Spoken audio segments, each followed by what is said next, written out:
Well, Adelaide, I never thought we'd have this moment again, but here we are. We meet again. Yeah, it's really nice to be reacquainted with you. I'm sorry that, the last time didn't work out, and, well, we're here, and I'm here to help you in any way that I can. So I know I was gonna hire you as a assistant back when I was going to run Stoom, and it was ripped away from me. I know you have experience doing that, aside from your school administrator duties, which you said you no longer do. Do you have experience in the politics world? And, I'm running for governor. It's a lot different than running Stoom, which I don't know if you caught what I said. My mother is running that again, so be prepared when I win, that I will probably butt heads with my mother on policy. Yep. Before I was a school administrator, I did the assistant work, but I primarily started working out in the mayor's office, so I know my way around politics. Okay. It's good to know. Well, I know you told me briefly that you want your campaign slogan to be "Blood is thicker than water," right? Yes. I came upon that realization by accident, actually. It's funny because I've been saying that phrase for so long, and I love it when people call me out on it and say that I'm using it wrong and it's not what it means, and BS is whatever I want it to mean, and it's going to epitomize my campaign. So yes, I would love to I want people to know that's what I stand for. Family. Me too. I think it'll really resonate with families, and you pretty much, if I'm correct, you want to base your whole campaign not only around that slogan, but for families, right? An emphasis on the lower and middle class. So although my boyfriend is wealthy, not as wealthy as some of the most wealthy people in Serafina Town, but he's got money. I want to represent what I stand for.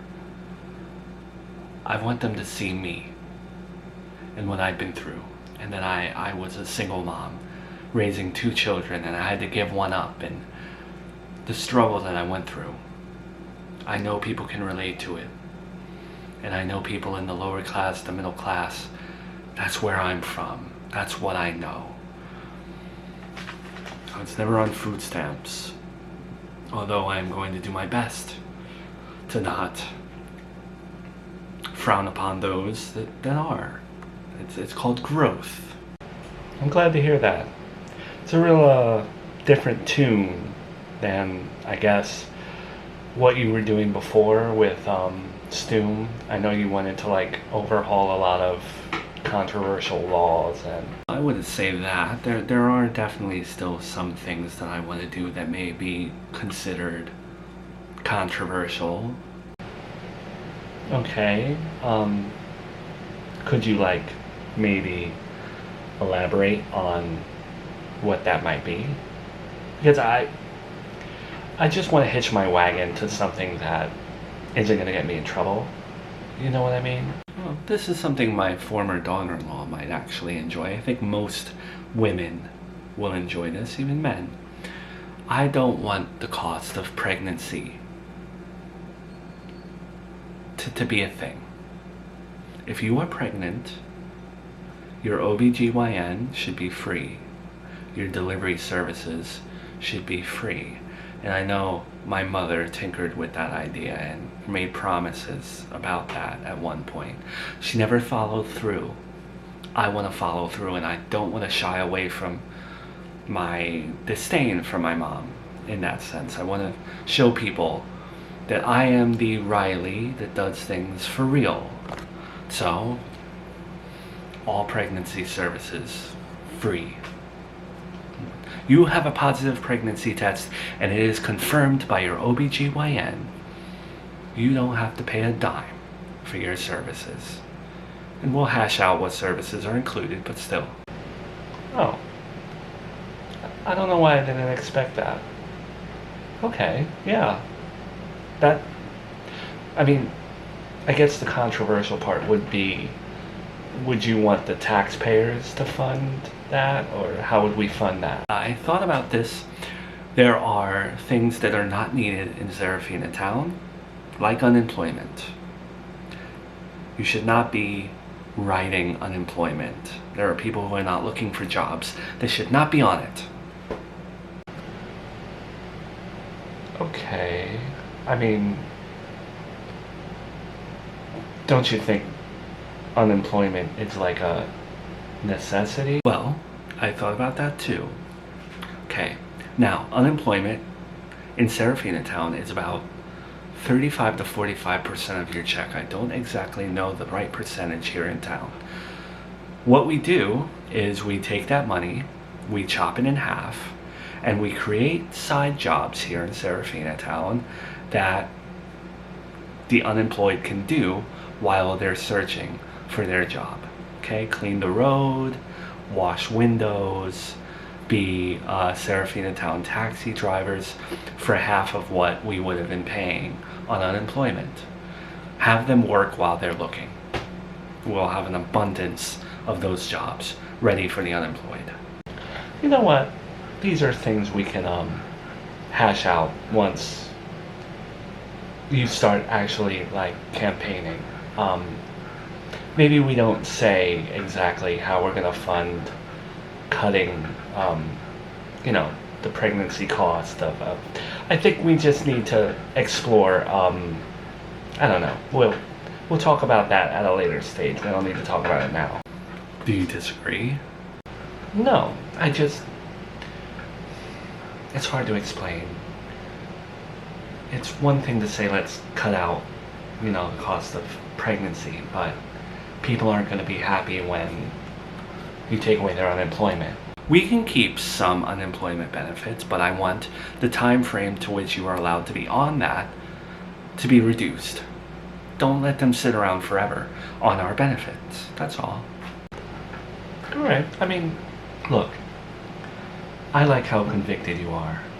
I think you resonate with people.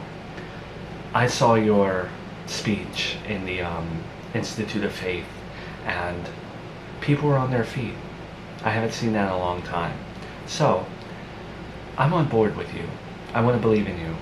I think that you may go places, and in my career, that's what I need. So, is there any other questions you have for me before we, really buckle up for this ride, No questions right now. Do you have any, I have a notebook here. Do you have any suggestions for me as someone who has worked with politicians before? Yeah.